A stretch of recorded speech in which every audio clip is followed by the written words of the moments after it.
আসসালামু আলাইকুম, আশা করি সবাই ভালো আছেন। কমনওয়েলথ চাইল্ড স্কলারশিপের ভিডিও সিরিজে আজকের পর্বে আসলাম হলো আমাদের আগের পর্বগুলোতে ডেভেলপমেন্ট ইম্প্যাক্টের 4টা পার্ট লেখা হয়ে গেছে। আজকের পার্টে হলো propose study in the UK, এই পার্টটা কীভাবে লেখা যায় সেটা নিয়ে।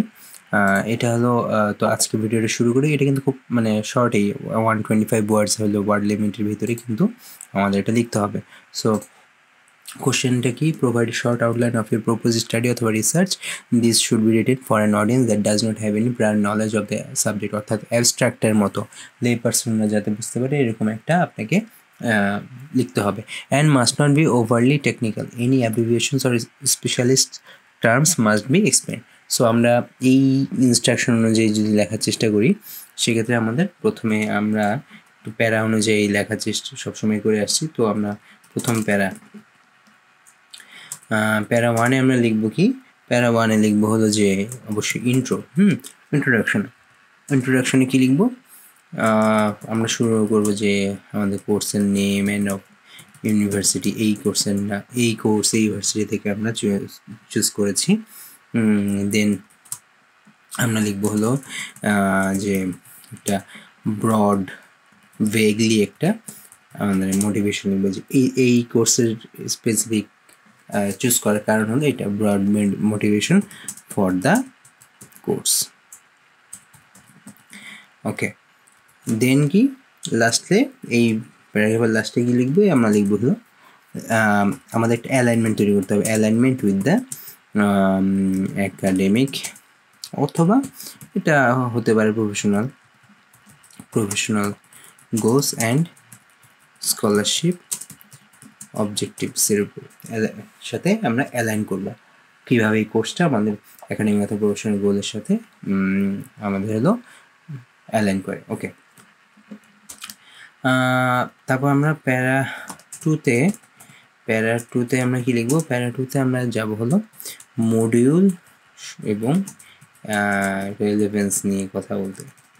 ওকে, এখানে কিভাবে শুরু করব, আমরা প্রথমে লিখবো যে আপনার যেই কোর্সে তো ওই ওয়েবসাইটে যাবেন, সেখানে কয়েকটা মডিউলগুলো চেক করবেন, কয়েকটা কি মডিউলে মেনশন করবেন, মেনশন 2 to 3 কি মডিউলস, জাস্ট এই জিনিস পড়াবে, এটা পড়াবে এরকম। তারপরে কি করবেন, তারপরে লিখবেন হলো হাইলাইট করবেন হলো highlight their direct relevance to solving problem, এই মডিউল মাধ্যমে এই স্পেসিফিক ইস্যুটা অ্যাড্রেস হবে, এরকম হলো ডাইরেক্ট রেলেভেন্স তৈরি করার চেষ্টা করবেন। ওকে, এরপরে লাস্টলি লিখবেন হলো emphasise unique course features. Suppose আপনার ওই একটা কোর্সের ওইখানে কোনো একটা ল্যাব আছে, সেই ল্যাবটাতে খুব সুন্দর জিনিস শিখাবে, এরকম কিছু বোঝানোর চেষ্টা করবেন যে আপনি এটাতে খুব ইন্টারেস্টেড, এমফেসাইজ করেন যে এটা ইউনিক ফিচার এই কোর্সে, যেটাতে আপনি খুব অ্যাট্রাক্টেড, এইভাবে লেখার চেষ্টা করেন। ওকে, তারপর 3 নম্বর প্যারাতে আমরা কি লিখবো, 3 নম্বর প্যারাতে আমরা লিখবো হলো যে আপনার ডিজার্টেশনে আসেন, এবার dissertation or area of interest. এখানে আমরা শুরু করবো হলো specific dissertation topic or area of focus নিয়ে কথা বলবো।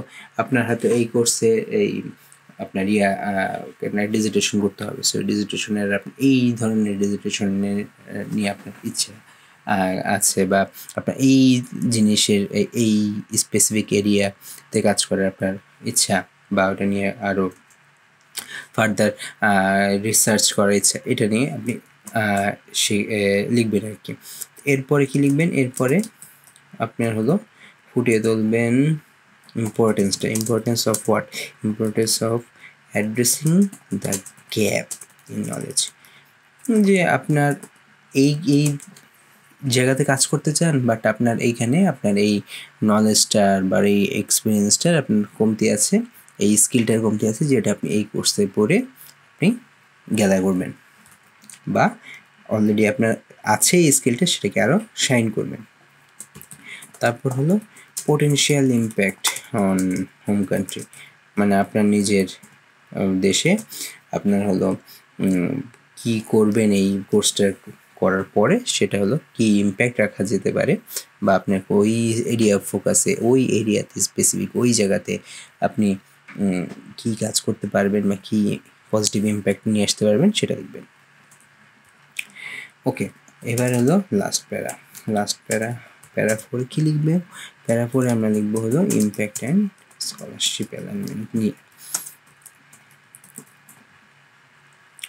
এখানে শুরু করব কি অ্যালাইন স্টাডি আপনার হলো যে স্টাডি অবজেক্টিভসগুলো আছে, align study objectives with scholarship goals. আপনার কোর্সে দেখবেন যে কিছু অবজেক্টিভ বা এইম থাকবে, ওয়েবসাইটে গেলে পাবেন, সেটার সাথে স্কলারশিপের যে গোলসটা সেটাকে রিলেট করার চেষ্টা করবেন। যে আপনার সিএসসির যে 6টা থিমের আন্ডারে, যেই থিমের আন্ডারে করছেন সেই থিমটাকে সাথে অ্যালাইন করার চেষ্টা করবেন। এই সাবজেক্ট বা এই কোর্সটা এই থিমে এইভাবে অ্যালাইন হয়। তারপর হলো এমফাসাইজ প্র্যাকটিক্যাল বেনিফিটস। আপনার প্র্যাকটিক্যালিটি নিয়ে তো এবার একটু লিখতে হবে ফর ইউর হোম কান্ট্রি, মানে বাংলাদেশ। আপনার বাংলাদেশে আপনি কি প্র্যাকটিক্যাল বেনিফিটটা নিয়ে আসতে পারবেন এই ইয়ার ফলে, এই ইম্প্যাক্টের ফলে, সেটা নিয়ে লিখবেন। এবং লাস্টলি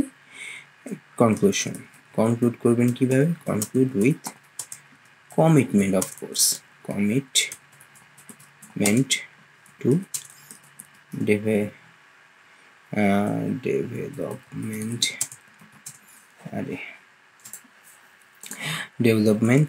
অ্যান্ড রেজিলিয়েন্স।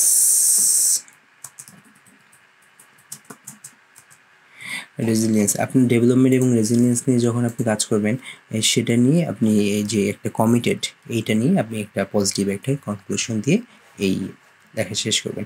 এখানে আমি অনেক ভেঙে বলেছি তাই হয়তো বড় মনে হচ্ছে, বাট এটা কিন্তু আসলে লিখলে অনেক ছোট হয়ে যাবে। প্রত্যেকটা যে আপনি এখানে হয়তো 3 line, 1 2 3 line, 4 5 6 line, 7 8 9 line, 12 line, আপনার 12 লাইনে আপনার 125 ওয়ার্ডের ভিতরে আপনার কিন্তু হয়ে যাবে লিখতে চাইলে। সেক্ষেত্রে এভাবে আপনার এই ইয়েটা শেষ করবেন, লেখাটা। এর পরের পর্বে আমরা বলবো হলো যে আমাদের এরপরে যে ডিটেল প্ল্যান অফ স্টাডিটা সে কীভাবে লিখতে হবে, এটা একটু বড়, এটা 300 ওয়ার্ডসে কীভাবে লিখবো সেটা আমরা পরের পর্বে আসছি। আশা করি ততদিন পর্যন্ত একসাথেই থাকবেন, ভালো থাকবেন। আসসালামু আলাইকুম।